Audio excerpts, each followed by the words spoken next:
کۆچی هێز و هەیبەتی ئێستای ئێران لە موشەکەکانیدایە.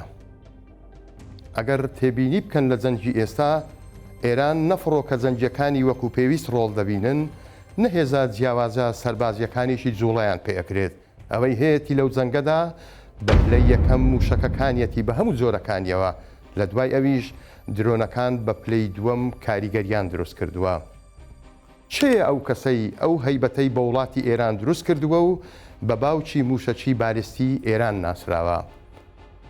حەسەن تارانی، چیرۆکی ئەو پیاوە ئێرانیەیە لە سفرەوە دەستی پێکرد تاکو ئێرانی گەیاندە ئەمڕۆ و بەهۆیەوە توانی هاوسەنگی هێز لە ڕۆژهەڵاتی ناوەڕاست بگۆڕێت.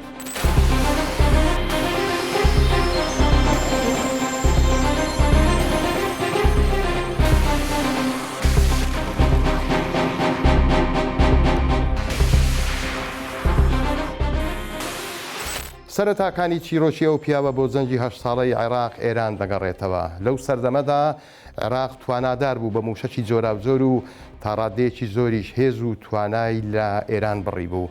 لەو سەردەمەدا حەسەن تارانی تەمەنی 21 ساڵ بوو، هاتە مەیدان و بە وڵاتەکەی وت بە دوای ئامرازێکدا دەگەڕێن بۆ ئەوەی هەم بەرگری لە خۆمان و هەمیش دوژمنمانی پێ بترسێنین.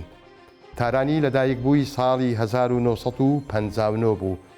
لە ساڵی 79 بە پلەی یەکەم لە زانکۆی تەکنەلۆجیای تووسی دەرچوو، لە ساڵی 80 پەیوەندی بە فەیلقی سوپای پاسدارانەوە کرد. لە سەردانێکیدا بە وڵاتی ڕووسیا کە مەبەبەستی کڕینی چەک لەگەڵ شاندێک نردبیان، داوای لە ڕووسەکان کرد بچێتە ناو کارگەکانی دروستکردنی موشک، بەڵام ئەوان ڕەتیان کردەوە و پێیان وت ئەوەی تۆ داوای ئەەکەیت نهێنی دەوڵەتە، نهێنی دەوڵەتیش نابێ کەس بیبینێت.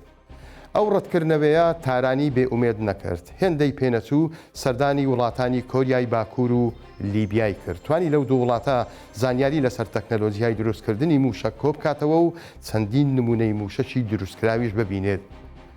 لە ناوخۆی ئێراندا دەستی بە هەنگاوە کرداریەکان کرد، دەستی کرد بە لێکردنەوە و پارچە پارچەکردنی ئەو موشەکانەی کە لە وڵاتان کڕیبیان بۆ ئەوەی لە سیستەمی کارکردنیاندا تێبگات.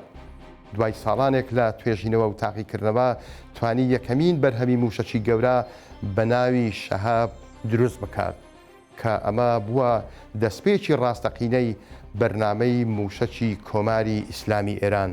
لە ساڵی 1985 بە هاوکاری تیمێکی ئەندازیاری موشەکی وڵاتی لیبیا کە لەلایەن موعەممەر قەزافیەوە نێردرابوون، یەکەمین موشەکی خۆی وەکو کاردانەوە بەڕووی عێراقدا هەڵدا. هێندەی پێنەچوو موشکێکی دەستکاری کراوی سکۆتبیشی ئاراستەی کارگەیەکی چیمەنتۆی نزیک پاڵاوگەی نەوتی کەرکووک کرد. ئەمەش بەلای ئێرانیەکان ساتێکی گرنگ بوو لە شەڕی 8 ساڵیان لەگەڵ عێراقدا. لە ساڵی 1982 دەستی بە کارکردن کرد لەسەر دامەزراندنی یەکەمین یەکەی تۆپخانەی سوپای پاسداران و لە هەمان ساڵیشدا ناوەندی لێکۆڵینەوەی تۆپخانەکان و لە ساڵی 83 ناوەندی فەرماندەیی موشەکی سوپای پاسدارانی دامەزراند و دوای 2 ساڵیش فەرماندەیی یەکەی موشەکی سوپای پاسدارانی گرتە ئەستۆ.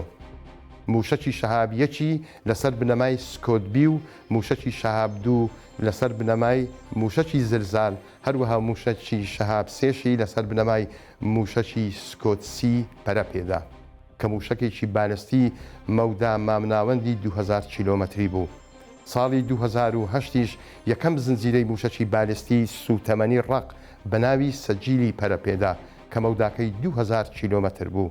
لە مانجی نیسانی ساڵی 2021دا ژەنەڕاڵ کینێز ئف ماکێنز، فەرماندەی ئەو کاتی فەرماندەی ناوەندی ئەمریکا بە ئاژانسی ڕۆیتەرزی وتبوو لە ماوەی 5 بۆ 7 ساڵی ڕابردوو ئێرانیەکان پێشکەوتنی چۆنایەتی بەرچاویان لە تواناکانی موشەکی بالستیدا کردووە و بە هەر حسابێک بێت ئێستا نزیکەی 3000 جۆر موشەکی مەودا جیاوازی هەیە. وتبووشی بەرنامە موشەکیەکەی ئێران زۆر مەترسیدارترە لە بەرنامە ئەتۆمیەکەی.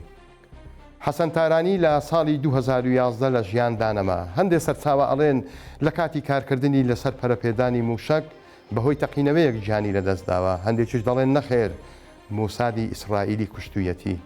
بەڵام ئەوەی گرنگە بۆ ئێران حەسەن تارانی وەکو شانازیەک باس ئەکات کە لە دوای ئەو بەرنمەکەی نەوەستا و وڵاتەکەی کردە خاوەن ئەو هێزە موشەکەی کە ئێستا هەیەی.